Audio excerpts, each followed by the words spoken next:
Aujourd'hui, je veux parler de solitude. Nous connaissons tous ce sentiment.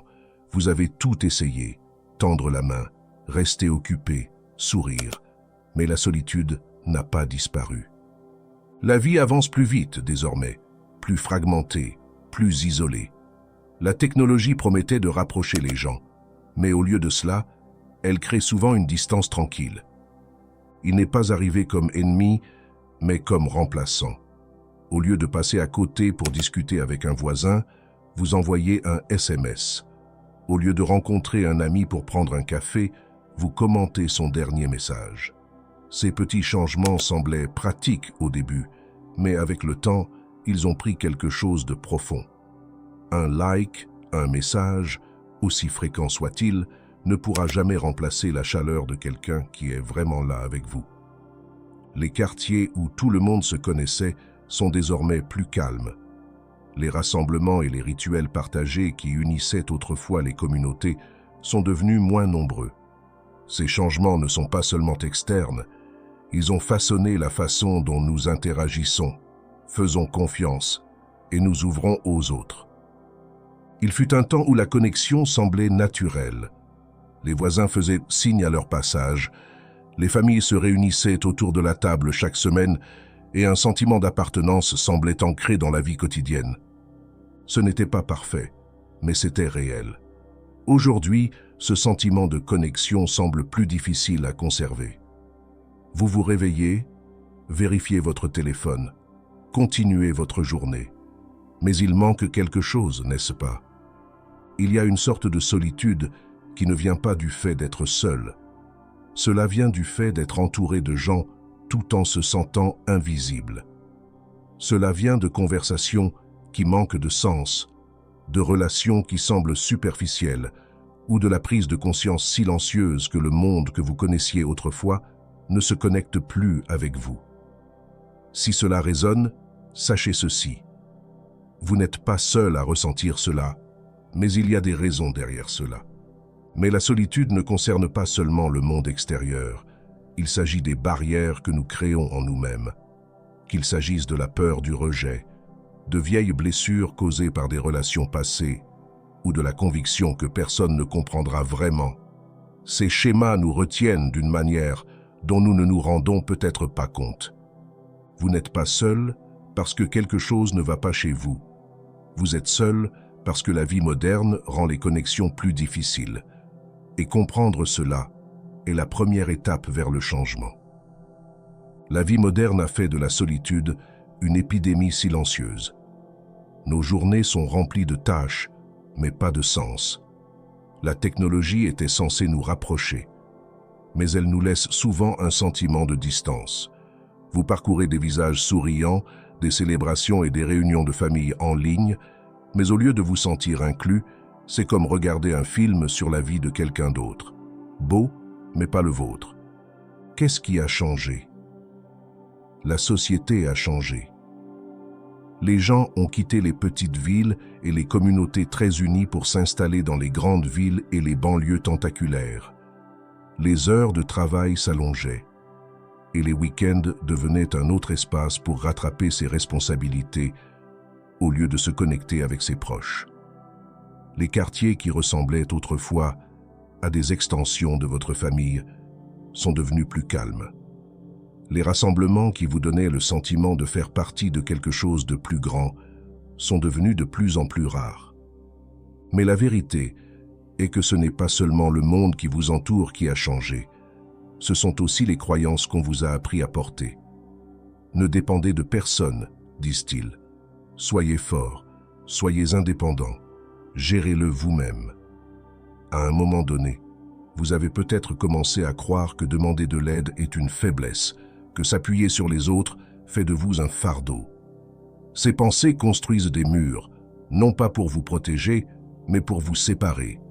Ce n'est pas de votre faute. Le monde nous apprend à rester occupés, à nous concentrer sur le progrès, à trouver le bonheur dans les réalisations. Mais rien de tout cela ne comble le besoin de connexion. Et c'est pourquoi vous êtes seul, non pas parce que quelque chose ne va pas chez vous, mais parce que les espaces où la connexion prospérait autrefois sont devenus plus petits. La solitude n'arrive pas par hasard. Il est façonné par le monde, par la technologie et par les croyances que nous portons sans aucun doute. Mais voici la bonne nouvelle. Les forces qui ont créé la solitude peuvent également être désapprises. Et lorsque vous commencerez à voir les murs invisibles qui vous entourent, vous réaliserez qu'ils ne sont pas aussi incassables qu'il y paraît. La solitude donne souvent l'impression d'être causée par le monde qui nous entoure, mais elle vient en grande partie de l'intérieur. Votre esprit, sans même que vous vous en rendiez compte, peut être votre plus grand obstacle à la connexion. Il murmure des doutes, joue des tours et construit des murs là où devraient se trouver les ponts. Cela peut commencer modestement. Une hésitation avant de contacter quelqu'un, une pensée du type « Ils n'ont probablement pas de temps pour moi ».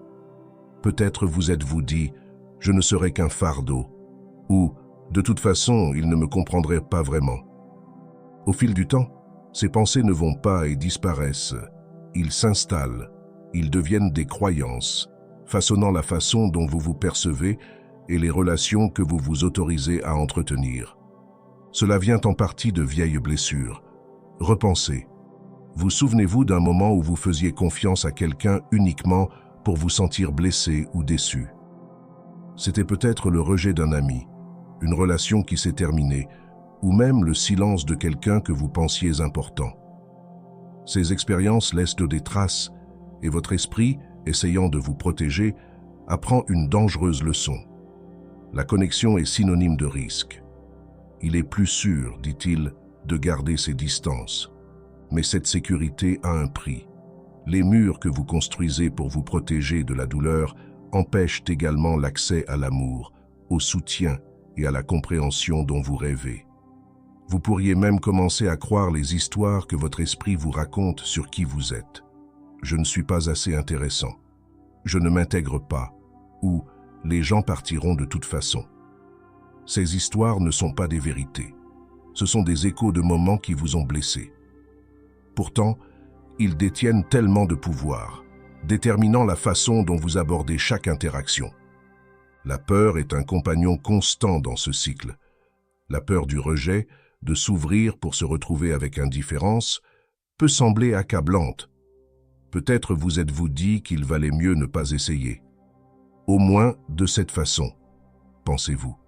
Je ne serai pas blessé. Mais ce qui arrive souvent, c'est qu'éviter le risque ne fait qu'aggraver l'isolement. La peur devient plus forte, les murs plus hauts et la solitude plus profonde.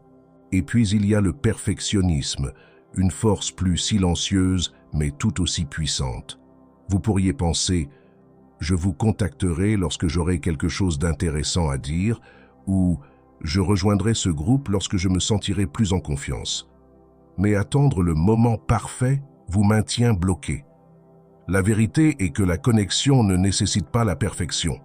Il suffit de montrer comme vous l'êtes vos défauts et tout.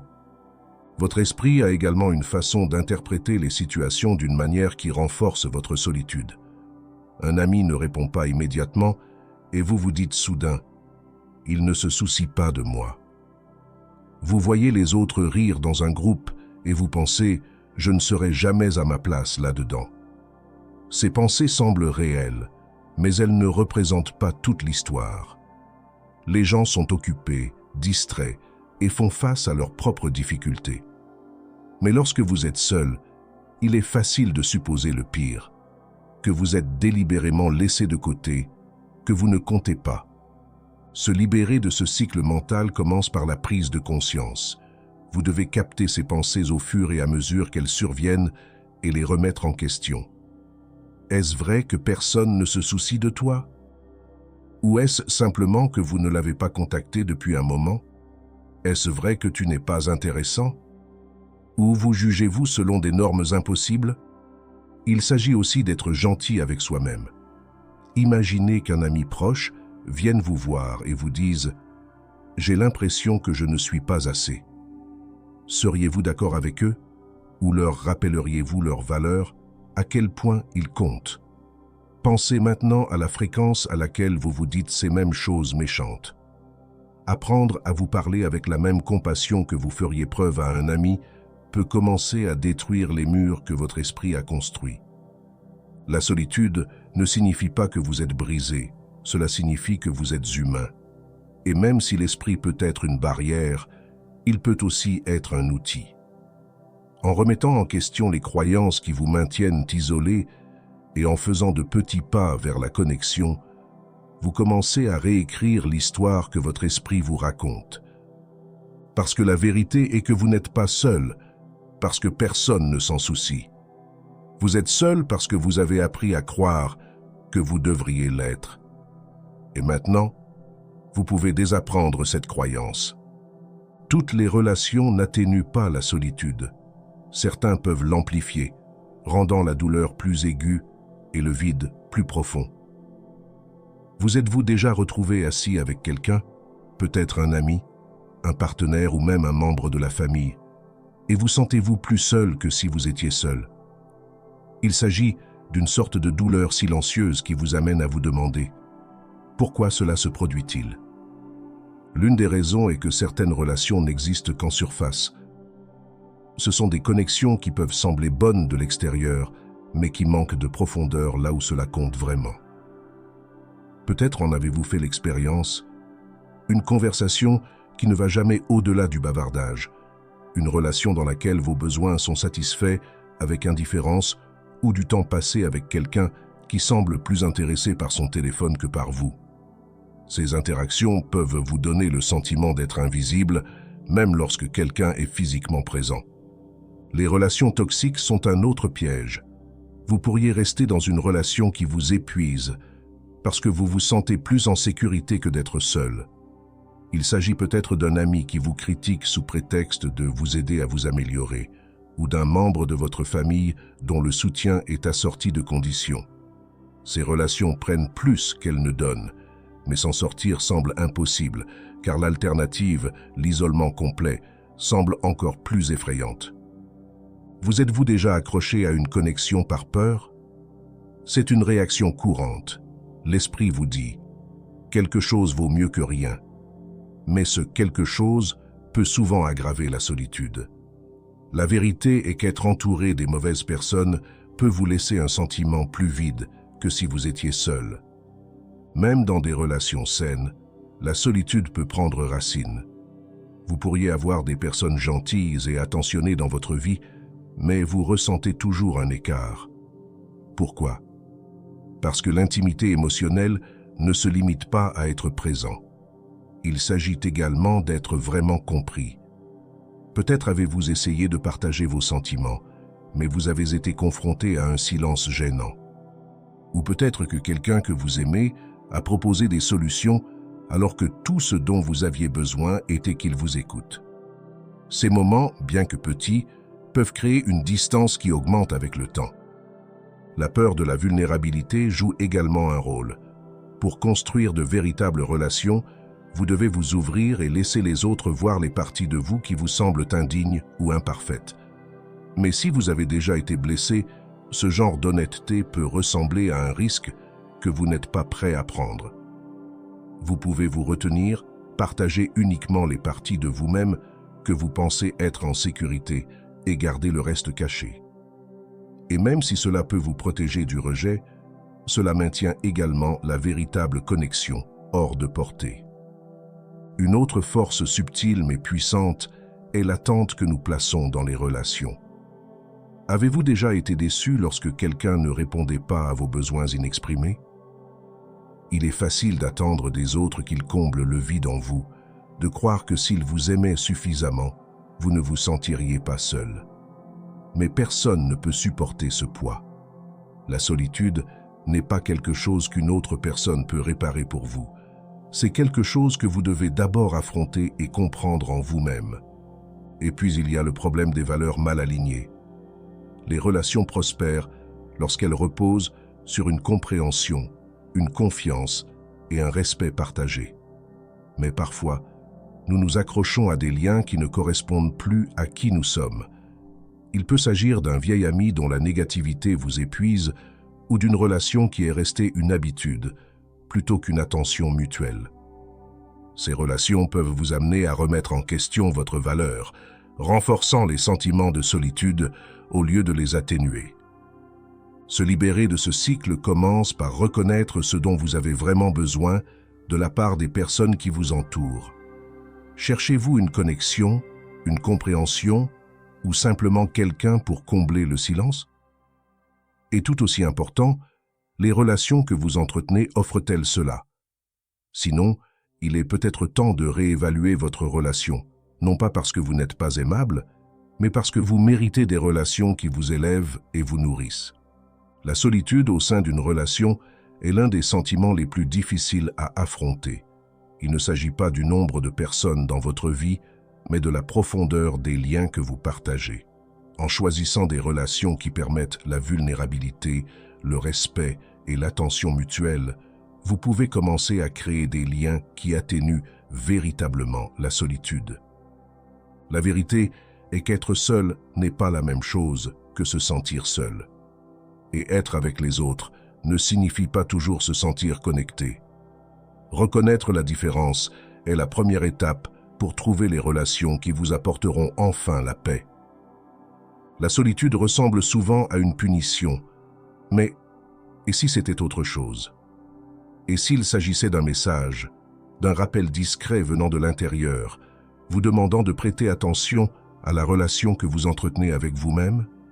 De nombreuses raisons pour lesquelles nous nous sentons seuls sont liées à la façon dont nous nous percevons.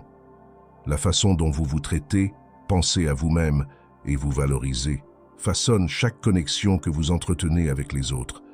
Il est facile de négliger cela.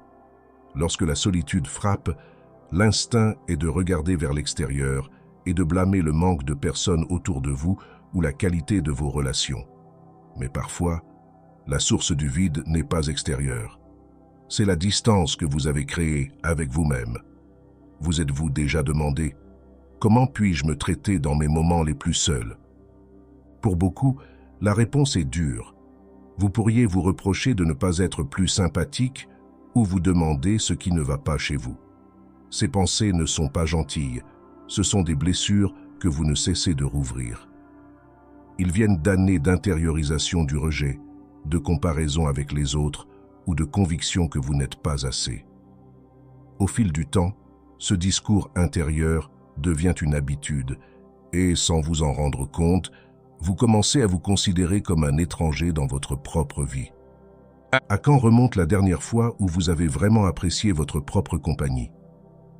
La solitude ne doit pas nécessairement être quelque chose que vous redoutez.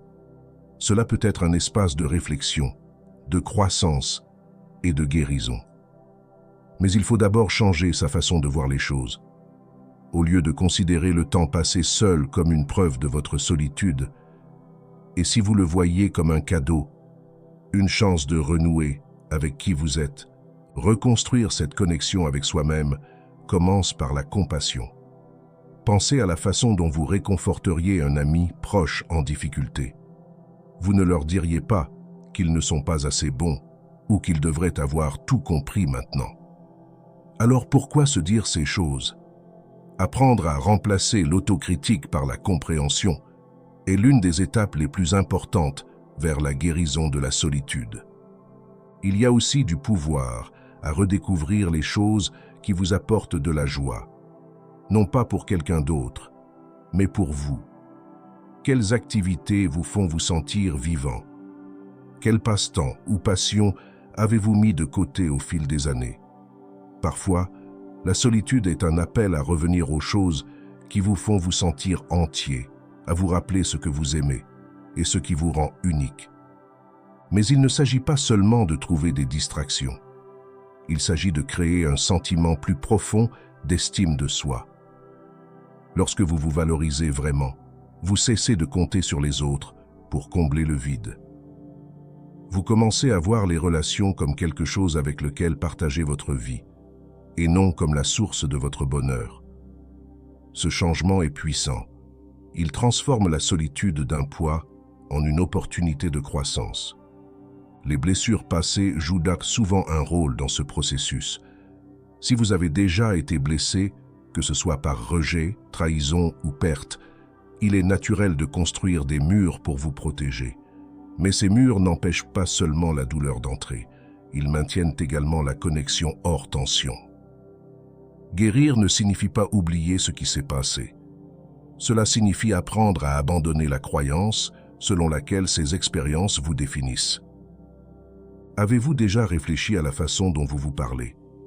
Imaginez un instant que vous êtes en train d'avoir une conversation avec quelqu'un qui compte profondément pour vous. Utiliseriez-vous les mêmes mots, le même ton, que vous utilisez lorsque vous vous parlez? Si la réponse est non, il est temps de réécrire ce dialogue intérieur. La solitude peut sembler accablante, mais c'est aussi l'occasion d'en apprendre davantage sur qui vous êtes et sur ce dont vous avez besoin. C'est l'occasion d'écouter les parties de vous-même qui ont été ignorées ou réduites au silence. Qu'est-ce qu'ils essaient de vous dire? Quels rêves ou désirs avez-vous eu trop peur de poursuivre? Ces questions, bien que difficiles, sont les clés pour renouer avec soi-même. Vous n'êtes pas seul parce que vous êtes indigne. Vous êtes seul parce que la vie vous a éloigné de votre propre cœur. En vous redécouvrant, vos valeurs, vos forces, vos passions, vous commencez à réduire la distance intérieure. Et ce faisant, il vous sera plus facile de vous connecter avec les autres d'une manière qui vous semble réelle et épanouissante. La solitude n'est pas quelque chose à craindre. C'est l'occasion de reconstruire la relation la plus importante que vous aurez jamais eue, celle avec vous-même. La solitude peut ressembler à une ombre qui vous suit partout, mais elle ne doit pas nécessairement rester. Le chemin vers la connexion ne consiste pas à trouver soudainement l'ami parfait ou à raviver chaque ancienne relation. Il s'agit de petites étapes intentionnelles qui ouvrent la porte à quelque chose de plus profond. La première étape est souvent la plus difficile, tendre la main. Lorsque vous êtes seul depuis longtemps, l'idée de vous mettre en danger peut sembler accablante. Vous pourriez penser « et s'il s'en moque » ou « et si je suis rejeté ?» Mais la connexion commence par un effort, aussi petit soit-il. Un simple texte, un sourire sincère ou même une courte conversation peuvent briser le cycle de l'isolement. Ces petits gestes peuvent sembler insignifiants, mais ils vous rappellent, ainsi qu'aux autres, que vous êtes là, prêt à vous connecter. Alors que vous commencez à vous reconnecter, pensez à la qualité de vos relations. Il est facile de consacrer son temps à des connaissances ou à des interactions superficielles, mais la véritable connexion vient de la profondeur. Demandez-vous, qui dans votre vie vous fait sentir vu? Qui écoute sans jugement? Qui vous apprécie pour qui vous êtes? Ce sont des relations qui méritent d'être entretenues. Construire des relations significatives nécessite également de la vulnérabilité. Cela peut être l'une des parties les plus effrayantes du voyage. Laissez quelqu'un voir vos peurs, vos luttes ou les parties de vous qui vous semblent indignes demande du courage. Mais c'est dans la vulnérabilité que se développent la confiance et l'intimité. C'est ce qui transforme une connexion occasionnelle en un lien qui compte vraiment. Parfois, le chemin vers la connexion signifie sortir de votre zone de confort. La solitude vous fait souvent reculer, mais la guérison vient du mouvement. Essayez quelque chose de nouveau, rejoindre un groupe ou poursuivre un intérêt commun. Ces expériences peuvent sembler inhabituelles au premier abord, mais elles créent des opportunités de rencontrer des personnes qui partagent vos valeurs et vos passions. Une autre façon de vous reconnecter consiste à vous concentrer sur l'extérieur. La solitude peut vous faire sentir piégé dans vos propres pensées, mais les actes de gentillesse peuvent briser ce cycle. Aider quelqu'un d'autre, même de manière modeste, vous rappelle votre place dans le monde. Cela crée des moments de connexion qui ne concernent pas seulement vous, mais également le fait de faire partie de quelque chose de plus grand. Soyez patient avec vous-même. La connexion ne se fait pas du jour au lendemain. Il y aura des moments où la solitude semble plus lourde que les progrès, mais cela ne veut pas dire que vous échouez. Chaque petit effort, chaque pas en avant est la preuve que vous avancez vers la vie que vous méritez. Plus importante encore, rappelez-vous que la relation que vous entretenez avec vous-même est le fondement de toutes les autres. Lorsque vous vous traitez avec gentillesse et compassion, vous attirez naturellement des connexions qui reflètent cette même énergie. Le respect de soi n'est pas seulement une question de confiance. Il s'agit de montrer au monde que vous êtes digne d'amour et d'appartenance, tel que vous êtes. La solitude vous a peut-être gardé dans le noir, mais le chemin vers la connexion commence par la lumière, de petits moments réguliers d'ouverture, de confiance et de courage. Et à chaque pas que vous faites, l'ombre diminue, remplacée par la chaleur de relations qui semblent réelles et épanouissantes. Vous n'êtes pas seul parce que vous n'en êtes pas digne. Vous êtes seul parce que la vie a rendu la connexion plus difficile, et vous avez maintenant la possibilité de la reconstruire, une étape à la fois. Il existe une vérité discrète sur la solitude à laquelle il est difficile de faire face. Elle prospère dans les espaces où nous avons cessé de chercher une connexion. Cela se développe dans les routines qui nous tiennent à distance, dans les pensées qui nous disent que nous n'appartenons pas à nous, et dans les moments où nous doutons de notre propre valeur. Mais voilà, la solitude ne doit pas rester. La vie que vous vivez actuellement n'a pas été conçue pour favoriser la connexion. La société moderne a facilité la séparation, des horaires plus chargés, des interactions éphémères et une culture qui célèbre souvent l'autonomie par rapport aux expériences partagées. Ces forces nous éloignent les uns des autres, nous laissant nous demander pourquoi la douleur d'être seul est si persistante. Mais ce qui est à l'intérieur est encore plus puissant que ce qui est à l'extérieur de vous. Les histoires que vous vous racontez, celles qui disent que vous n'êtes pas assez ou que vous serez rejeté, ont façonné votre vision du monde. Ces histoires peuvent vous maintenir coincé dans des schémas d'isolement, même lorsque la connexion est plus étroite que vous ne le pensez. La solitude révèle aussi quelque chose de profond. Elle vous montre ce dont vous avez vraiment besoin. C'est le signe que la vie que vous vivez ne correspond pas aux aspects les plus profonds de qui vous êtes. Ce n'est pas une faiblesse, c'est un message, un rappel que vous êtes construit pour la connexion, que vous méritez des relations qui semblent réelles et qu'il n'est jamais trop tard pour les rechercher. La voie à suivre ne consiste pas à se réparer ou à effacer le passé. Il s'agit de comprendre les murs que vous avez construits et de choisir, un petit moment à la fois, d'ouvrir une porte à la place. Il s'agit de tendre la main à un ami, de rejoindre un groupe qui vous inspire ou simplement d'être gentil avec vous-même dans les moments de doute. Vous n'êtes pas seul parce que vous avez échoué. Vous êtes seul parce que les forces qui vous entourent et à l'intérieur de vous ont rendu la connexion plus difficile qu'elle ne devrait l'être.